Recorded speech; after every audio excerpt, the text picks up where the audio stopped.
Chapter 10, beginning with New Testament Greek, future indicative verbs. Today we're going to look at another tense, the future tense. We'll look at how to form this, more about the voice and morphology, looking at our paradigms, a few little stem trend variations. We'll also take a look at the future indicative of a me and our vocab. So let's look at the future tense.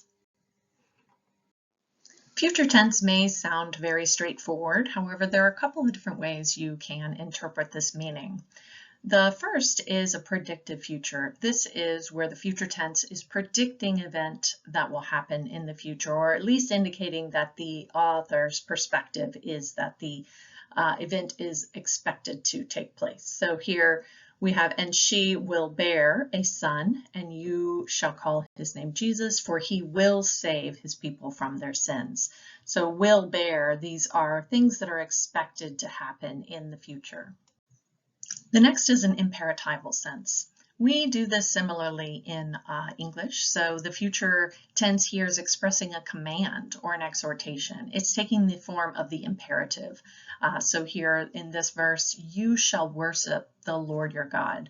So worship here is in the future tense. But instead of saying you will worship, it's more of a command. So I use this in English when I say, you will do your laundry after school today to my kids. And the last meaning that we'll discuss is a deliberative future. This is a real or rhetorical question that implies some amount of uncertainty as to the response. Lord, to whom shall we go? You have the words of eternal life. This verb is in the future. So because it's a question, we would indicate there's some sort of uncertainty. Even though this is meant as a rhetorical question, there really is no uncertainty. The Lord has the words of eternal life, so there is nowhere else to go. But putting it in the future gives it a deliberative sense. Now let's talk about the voice. So far we've learned the present and imperfect tense. Adding the future tense gives us a little bit more options on voice. In the present and imperfect, we've had either active or middle passive. When we move to the future, we're going to see that we also have the active, the middle, and a distinct form of the passive. So for our omega ending verbs, we can have an active meaning and also a middle meaning, and finally a passive meaning. In our words that have the oh my ending, we are going to either have a middle form with a middle meaning or a passive form and continuing with that middle meaning. We've talked about what they mean. Now let's look at how they are formed. Compared to the first couple of chapters where you were learning your verbs and remembering all kinds of different endings, the future tense is a little bit easier because you really are just learning to add this sigma before the endings. So you have the stem, loose, and some grammars will call lu the stem and sigma the tense formative. You'll add on the connecting vowel, and finally your personal ending. And finally, we have lusomen. This is our future active. So for all of the forms, you have luso, luses, luse, lusomen, lusete, lusosin. So these are your future active indicative forms. Very similar to your present active indicative, just notice that sigma added right before the personal ending. And our future middle is very similar also. You have lu, your stem, that sigma tense formative telling you that it's in the future, then adding your connecting vowel, and finally your personal ending. So here we have lusometa. And your future middle indicative tense form here is lusomai, luse, lusetai, lusometa, lusete, and lusontai. So very similar to the present and imperfect tenses. You have luo in the active, luomai in the middle passive. In the imperfect, you have eluon in the active and elume in the middle passive. However, in the future, you're going to have the active, middle, and passive forms. Luso, lusomai, and here, luthesomai. So you form your future passive starting with your verb stem, just dropping that omega. And before you add your passive ending, you're going to add theta, eta to your stem. So for your future passive, you'll see this huge theta eta sticking out in the middle of your word. That will always be a great indicator of passive. So here you have luthesometa.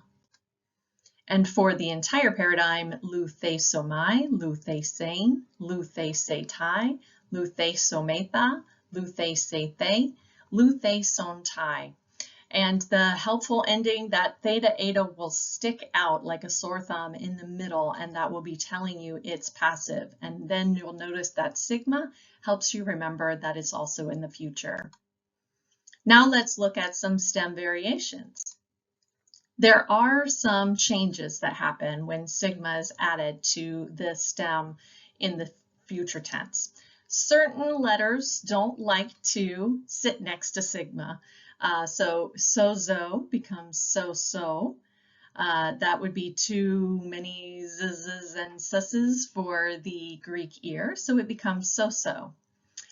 Pempo does not become pempso, but it does become pempso.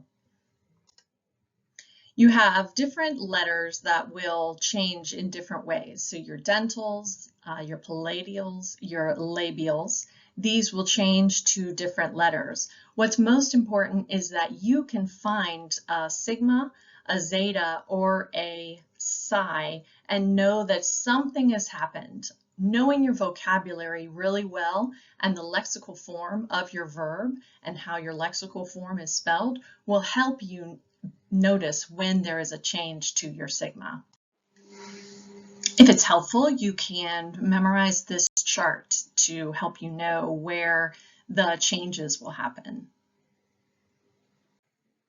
The upside to adding this sigma is that our contract verbs will not change in the future tense. They will not have that contraction with a vowel because instead of the vowels touching, you have this sigma that is separating them. However, you will see some change in the future tense with contract verbs. Most of them will have a lengthening to eta or omega in their vowel before the ending. Now let's look at the future indicative of ame. The future indicative of ame seems like the most regular of all of the ame forms. You have asomai, ase, asetai, asometa, asethe, asontai. So you have your epsilon sigma in all of your forms, and everything follows the regular pattern except for third person singular does drop that connecting vowel. Now let's wrap up the chapter by your vocabulary. Starting off with some verbs, you're going to notice in this chapter you have a lot more of those compound verbs. So watch out for these compound prepositions on the beginning. Your augment in the imperfect form is going to occur closer to the stem instead of at the very beginning of the word. So you have anoigo, I open, apaluo, I set free, dismiss, divorce, arco, I rule in the active. However, that arcomai is in the middle. It will have a totally different meaning, and it is begin. So think back to our opto and arco are very similar in having the different meanings in the active and in the middle. You have prosukumai, I pray. That's a middle only verb, requires two parties, reciprocity. And proskuneo, I worship. Next is sunago, with, lead, bring together. So thinking of the preposition and our word ago that we've already had, you can think about bringing together, I gather. This is where we'll get our word synagogue, and that is one of our nouns coming up. Arche is beginning. This is similar to the word we use for archaic. Daimonion, demon. Didaskalos, teacher. Thronos, throne. Some of these are some very good cognates. And lastly, hemation, clothing, garment. Karpos, fruit or crop. Ploion, ship or boat. And synagoge, synagogue. That's where our word is coming from there. And kara, joy. So these are your vocab for Chapter 10. I highly recommend memorizing, especially those verbs in the lexical form, because knowing what the lexical form is will help you to notice any changes that are made.